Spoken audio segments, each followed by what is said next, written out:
The Fountain, Day 138, all the way. When God speaks to us and gives us direction, He desires for us to obey all the way. He doesn't want our interpretation of it. He wants our obedience. We've read this scripture. But Samuel replied, "What is more pleasing to the Lord, your burnt offerings and sacrifices, or your obedience to His voice? Listen. Obedience is better than sacrifice, and submission is better than offering the fat of rams." 1 Samuel 15:22. But have you continued reading this verse? Rebellion is as sinful as witchcraft, and stubbornness is as bad as worshiping idols.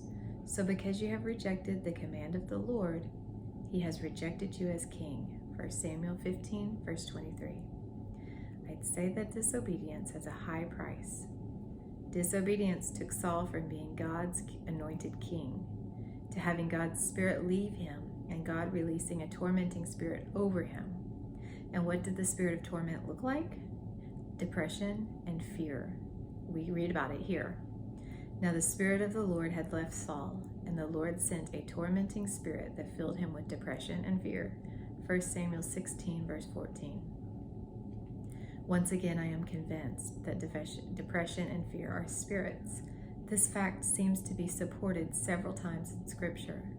I am more certain than ever that when we take our eyes off of God, the Spirit of the Lord, then we are much more likely to experience the torment of depression and fear. When we obey God all the way, even if the odds seem stacked against us, we have assurance of things hoped for. We have faith. Now, faith is the assurance of things hoped for, the conviction of things not seen. Hebrews 11, verse 1. We don't need to see tomorrow to follow God there.